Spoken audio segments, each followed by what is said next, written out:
एक तरफ हमारे पड़ोस में एक दुश्मन बैठा हुआ है जी, उसकी मौजूदगी में, जिसने इस मंशूर में भी जिसका बजट हमारे मुकाबले में कहीं ज्यादा है।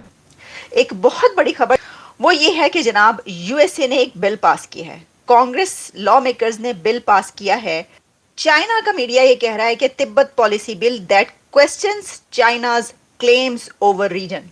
अमेरिका ने अपने न्यूक्लियर बमबार तैयारे, यानी वो बमबार तैयारे जो कि न्यूक्लियर हमले की, एटमी हमले की कुवत रखते हैं, वो चाइना के पास भेज दिए हैं। ये बहुत बड़ी खबर है दोस्तों। हमारे दुश्मन मुल्क का बजट इसके तनासुब में कई गुना बढ़ा है, तो प्रैक्टिकली गुज़श्ता 3-4 सालों में पाक फौज का बजट कम हुआ है। वेस्ट जो है वो चाइना के साथ जिस तरह का, और फिर प्रेसिडेंट जो बाइडन का जो स्टैंड है चाइना के हवाले से, तो वहां पर जो कुछ हुआ है वो चाइना के लिए बड़ा फिक्रमंदी का है। F-22 और F-35 वो इसको एस्कॉर्ट करके लेके आए। आपके सामने फुटेज भी आ चुकी है, आप देख भी सकते हैं। और ये B-2 स्पिरिट स्टेल्थ बॉम्बर, ये एक ऐसा बॉम्बर तैयारा है, बमबार तैयारा है जिसको रडार भी डिटेक्ट नहीं कर सकता, और ये न्यूक्लियर कैपेबिलिटी रखता है। लेकिन इससे भी ज्यादा विन विन पोजीशन और सिचुएशन इंडिया की है, भारत की है, नरेंद्र मोदी साहब की है।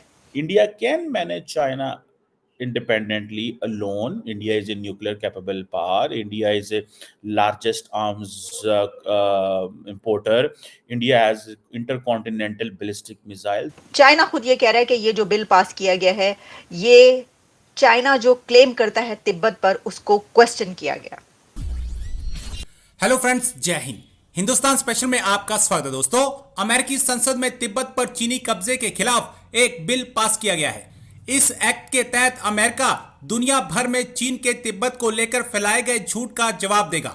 इसके अलावा वह चीन और दलाई लामा के बीच बिना शर्त समझौता करने की कोशिश भी करेगा। इस दौरान अमेरिकी अधिकारी चीन के तिब्बत को अपना हिस्सा बताने वाले दावों को भी खारिज करेंगे। राष्ट्रपति जो बाइडेन G7 समिट से लौटने के बाद इस बिल पर साइन करेंगे।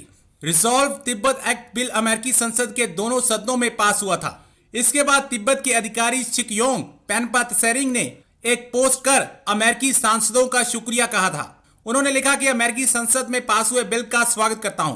यह तिब्बत के लोगों को 70 साल से अहिंसा के रास्ते पर चलने के लिए और मजबूत बनाएगा। इस बिल के लागू होने के बाद 18 जून को अमेरिकी संसद की पूर्व स्पीकर नैन्सी पेलोसी और रिपब्लिकन पार्टी के सांसद माइकल मैकॉल दलाई लामा से मिलने 2 दिन के दौरे पर धर्मशाला आएंगे।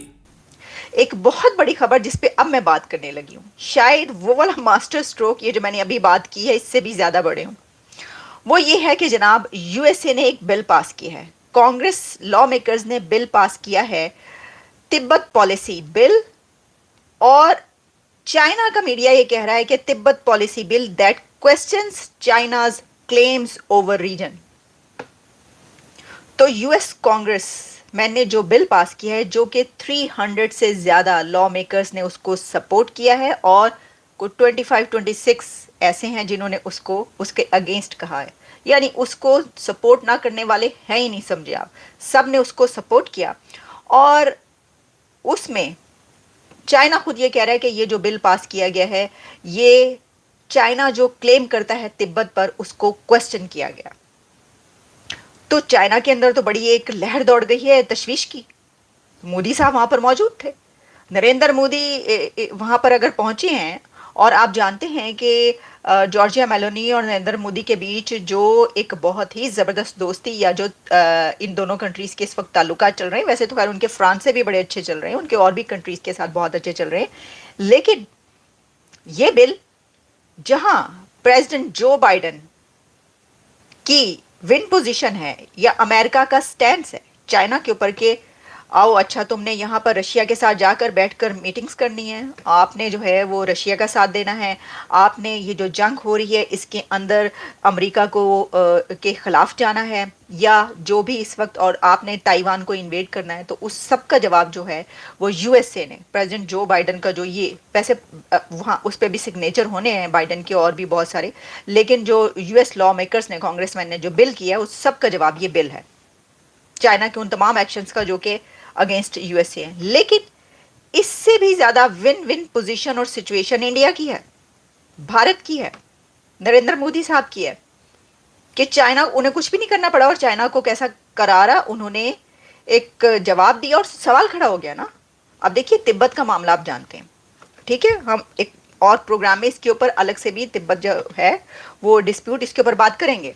लेकिन आप ये भी जानते हैं कि जो तिब्बत है उसके ऊपर खासतौर पर जो चाइना क्लेम करता है उसको इंडिया नहीं मानता और वो इसको पसंद भी नहीं करता। और इसके साथ अभी एक और जो खबर आई थी जो हमने आपको बताई कि इंडिया की तरफ से ये स्टेप लिया गया है कि जो 30 प्लेसेस है वहाँ की उसके रीनेम किया जाएगा और वो हिस्टोरिकली इंडिया से रिलेटेड नेम वहां पर रखे जाएंगे। अमेरिका के जो B-2 स्पिरिट स्टेल्थ बॉम्बर हैं जिनको F-22 और F-35 यानी हमारे यहाँ तो F-16 अब तक हमने देखे ना, F-16 तैयारे जो होते हैं, नहीं, अमेरिका के पास इससे भी बड़े तैयारे हैं, वो है F-22 और F-35।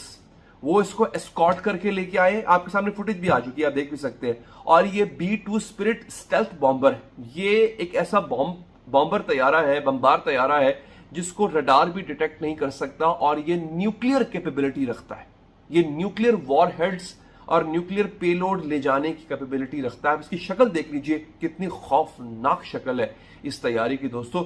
ये जो एरिया है ना चाइना के पास, उस पे फ्लाई कर रहा है, पैसिफिक वो एरिया है जो कि चाइना, जापान और ताइवान के बीच पड़ता है। ये बेसिकली डायरेक्ट थ्रेट है चाइना को। चाइना के आसपास इस तैयारे का मंडलाना एक पैगाम है चाइना को कि ताइवान से दूर रहो। आपको पता है, मैंने आपको बताया था कि ताइवान पे चाइना हमला करना चाहता है। अब ये इतनी बड़ी थ्रेट अमेरिका ने चाइना को दी India है। can manage China independently alone. India is a nuclear capable power. India is a largest arms importer. India has intercontinental ballistic missiles. India के पास जो मिलिट्री मशीन है, देन इंडिया की air force बहुत बेहतर अभी हुई है।